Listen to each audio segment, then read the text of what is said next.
नमस्कार, आप देख रहे हैं देश रोजाना और मैं हूं बेनजीर हाशमी। दिन भर की हेडलाइंस के साथ शुरुआत करेंगे हरियाणा की कुछ ताज़ा खबरों की। G20 को लेकर पीएम मोदी ने कहा, भारत की G20 अध्यक्षता देश और विदेश के बाहर इंक्लूजन और सबका साथ का प्रतीक बन गई है। G20 समिट में पहुंचने वाले मेहमानों का भारत मंडपम में पीएम मोदी ने किया स्वागत। आंध्र प्रदेश पूर्व सीएम चंद्रबाबू नायडू की गिरफ्तारी के विरोध में बैठे नारा लोकेश ने किया प्रदर्शन। स्किल डेवलपमेंट स्कीम पूर्व सीएम को किया गया अरेस्ट। बेटे नारा लोकेशन को भी सीआईडी ने हिरासत में लिया। 2 साल पहले हुई थी एफआईआर। भारत की पहल पर अफ्रीकन यूनियन G20 का मेंबर बना। प्रस्ताव पास होते ही जयशंकर ने यूनियन लीडर को बुलाया, साथ ही पीएम मोदी को गले भी लगाया। मोरक्को में विनाशकारी भूकंप के बाद बड़े स्तर पर रेस्क्यू ऑपरेशन हुआ शुरू। अब तक 296 लोगों की हुई मौत। पंजाब के 10 अफसर दिल्ली तलब। सीबीआई ने सम्मन जारी कर बुलाया। सिसोदिया से जुड़े दिल्ली शराब घोटाले को लेकर दर्ज होंगे बयान। प्रियंका गांधी 10 सितंबर को राजस्थान के टोंक में एक बड़ी रैली को करेंगी संबोधित।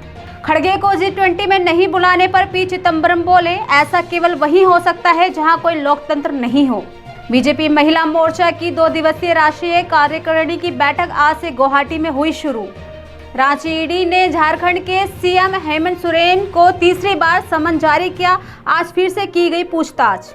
G20 के लिए कई देशों के राष्ट्रीय अध्यक्ष पहुंचे दिल्ली। 2 दिन में 15 लीडर से मिले मोदी। बांग्लादेश और मॉरिशस के प्रधानमंत्रियों से हुई बातचीत। देश के 6 राज्यों में विधानसभा सीटों के नतीजे आ चुके हैं। बीजेपी ने त्रिपुरा की 2 सीटें तो उत्तराखंड की 1 सीट जीती। झारखंड में JM, बंगाल में TMC तो केरल में कांग्रेस और यूपी में सपा की जीत। पंजाब में G20 के विरोध में सड़कों पर उतरे किसान। केंद्र की नीतियों के खिलाफ 16 किसान संगठनों ने 90 जगहों पर फूके पीएम के पुतले। ब्रसेल्स में राहुल गांधी बोले, भारत में गांधी गोडसे विजन की लड़ाई। मोदी इंडिया गठबंधन से डरकर देश का नाम बदलना चाहते हैं। राहुल गांधी के यूरोप दौरे का तीसरा दिन। पेरिस में राहुल गांधी ने स्टूडेंट से की मुलाकात। लेबर यूनियन की मीटिंग में होंगे शामिल। तो ये थी दिन भर की कुछ खास सुर्खियां। अब बात करेंगे हरियाणा की कुछ ताज़ा खबरों की। बीते दिन हरियाणा प्रदेश के नवनियुक्त DGP Shatrujeet Kapoor Faridabad police commissioner कार्यालय पर पहुंचे, जहां प्रोटोकॉल के अनुसार पुलिस के जवानों की टुकड़ी ने उन्हें सलामी दी। इस मौके पर फरीदाबाद के पुलिस कमिश्नर राकेश आर्य ने उनकी अगुवाई की। जगह जिले के तमाम डीसीपी, एसीपी रैंक के तमाम अधिकारी मौजूद रहे। आला अधिकारियों के साथ मीटिंग लेने के बाद डीजीपी शत्रुजीत कपूर ने पत्रकारों के साथ अपने विजन को लेकर विचार साझा किया और पत्रकारों के प्रश्नों का जवाब भी दिए। देखिए एक रिपोर्ट। टेलीफोन कंपनियां वो किसी भी तरीके से किसी साइबर क्राइम में इन्वॉल्व नहीं है। उनका नेटवर्क इस्तेमाल होता है। जैसे 140 करोड़ लोग लगभग सभी हम दिन भर उनके नेटवर्क को हम सब इस्तेमाल करते हैं और हम सब बेनिफिट होते हैं। लेकिन कुछ गलत एलिमेंट्स भी हैं, कुछ क्रिमिनल भी हैं, वो भी यूज करेंगे। उनके पास कोई तरीका नहीं है ये जानने का कि जो आदमी उनका सब्सक्राइबर है वो गलत है। तो आपने जो शब्द इस्तेमाल किया, जिम्मेदारी तय करना, वो उचित नहीं है मेरे हिसाब से। हमें उनका सहयोग लेना है और वो सहयोग मिलता है हमें। बहुत सारे क्रिमिनल केसेस में दिन रात टेलीफोन कंपनियां, बैंक, फिनटेक्स, जो फाइनेंशियल टेक्नोलॉजी कंपनीज हैं, ई-वॉलेट्स हैं, इनका अच्छा सहयोग मिलता है। उसको और बेहतर करना है। तो ये हमारा एक गोल है। उस पर काम हमने शुरू किया है, क्योंकि वो एक स्टेट से जुड़ा हुआ नहीं है। ये चीजें बहुत सारी नेशन वाइड भी होनी है। उसके लिए गवर्नमेंट ऑफ इंडिया ने एक I4C करके एक सेंटर, बड़ा सेंटर है जो गवर्नमेंट ऑफ इंडिया में काम करता है, integrated command control centre for dealing with cyber crimes. तो बहुत सारे काम वो लोग कर रहे हैं। उनकी बहुत सारी पहल चल रही है। हिसार में हुए सीएम मनोहर लाल के दौरे को जनसंवाद कार्यक्रम का दौरा नहीं बल्कि राजनीतिक दौरा माना जा रहा है, क्योंकि राजनीतिक तौर पर देखें तो सीएम ने 4 समाज को यहां साधने का काम किया है और लोगों के लिए घोषणाएं कर उन्हें चुनाव से पहले खुश करने का काम किया। सीएम मनोहर लाल ने 3 दिन में 9 गांवों में जनसंवाद कार्यक्रम के जरिए जाट, पंजाबी, बिश्नोई और ब्राह्मण समाज को साधने का काम किया। 3 दिन में गांवों के लोगों से सीधा संपर्क कर जनसंवाद किया। मौके पर ही गांव के लोगों की समस्या सुनकर समाधान भी किया। सीएम ने हांसी और नारनौल विधानसभा में औद्योगिक सेक्टर की घोषणा कर रोजगार के नए द्वार खोलने की पहल भी की।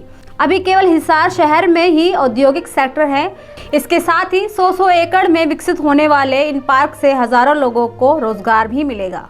अब सैलानियों को राहत मिलेगी। विश्व धरोहर रेल सेक्शन कालका शिमला जल्द शुरू होगी।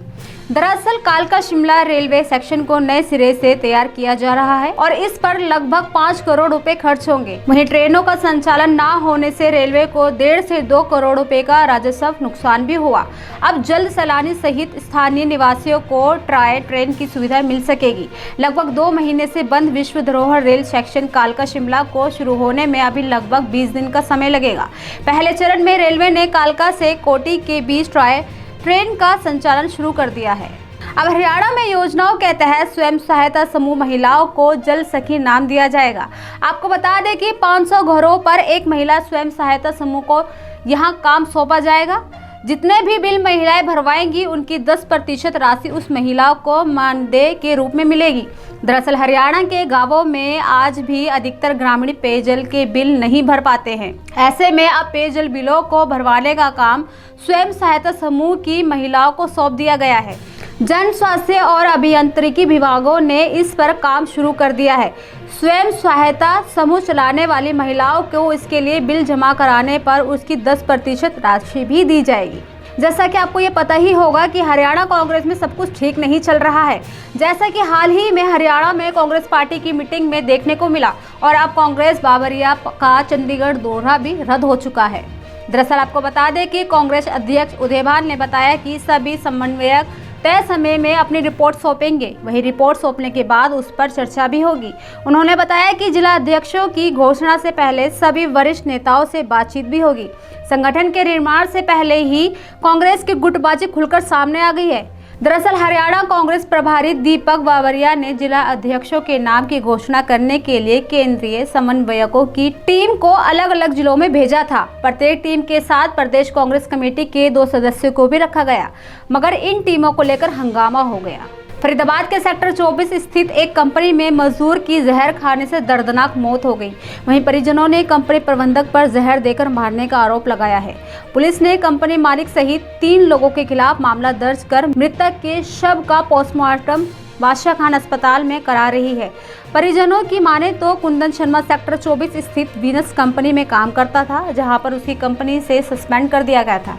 गत दिवस कंपनी प्रबंधक ने फोन कर उसे कंपनी पर बुलाया था और उसके बाद वहां किसी खाने की चीज में जहर मिला दिया, जिसके कारण उसकी मौत हो गई। देखिए एक रिपोर्ट। क्या हादसा का ये है ना, हमारी गली में रहते हैं कुंदन शर्मा जी। ये है ना, कल है ना कंपनी वालों ने बुलाया इनको समझौता के लिए। किसी को इनको 2 महीने से निकाल रखा था कंपनी से। अब ना कोई कंपनी में कोई है ना, इनका कोई झगड़ा वगैरह कुछ हुआ था, इनका कोई मैटर हुआ था, कोई पता इनको लेटर दे दिया। इनको है ना 3 दिन ड्यूटी करी थी इनने। 3 दिन ड्यूटी करने के बाद लेटर दे दिया। लेटर देने के बाद ये बोला इनको ऐसे ऐसे ना तो है ना अभी तुम सस्पेंड कर दिए जाए और तुम घर बैठो अभी है ना। उसके बाद ये बंदे है ना 2 महीने बाद अब गए यहाँ से। कल जाने के बाद बुलाए फ़ोन करके नहीं, बंदे गए यहाँ से। जाने के बाद में इनको बैठाया। बैठाने के बाद में पता नहीं नशा में कोल्ड ड्रिंक पिलाई है, पानी पिलाया है या चाय पिलाई है, इसको बंदे को खिलाया। लंच के टाइम में ये कहाँ हादसा हुआ है। बंदा गेट पे निकला है, वहाँ से देखा उसको उल्टी हुई है। उल्टी होने के बाद में चिल्ला रहा फलाना बंदे ने मेरे को ना जहर दिया है, बैठा के नहीं है। और बंदा उसको तड़प रहा। बंदा उसको पांडे करके नाम ले रहे थे। अशोक पांडे बता और एक पांडे और कौन था और उस बंदे को कंपनी में दे के नहीं। फिर नो कह रहे हैं कि ना बंदे को ना जहर खा के आया। बंदा जहर खा के जाता कंपनी में मरता क्या जाके नहीं है वहाँ पे और जगह नहीं है उसको ना। और उसके बाद है ना बंदा है ना वहाँ से रेफर कर दिया, वहाँ से बीके पहुँचा दिया। बीके के बाद में ना 3 बजे करीब खबर मिल रही है घर पे जाके ना तुम्हारा है ना आदमी ऐसे से जहर मतलब खा लिया। आपको क्या लगता है उन्होंने जहर खिला के मारा है इसको? हाँ उन्होंने जहर खिला के मारा। हमारा अच्छा आदमी गया यहाँ से, मतलब हत्या की है? हत्या करी है।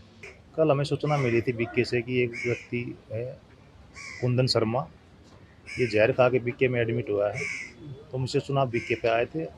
तो आने के उपरांत पता चला कि इसकी मृत्यु हो चुकी है।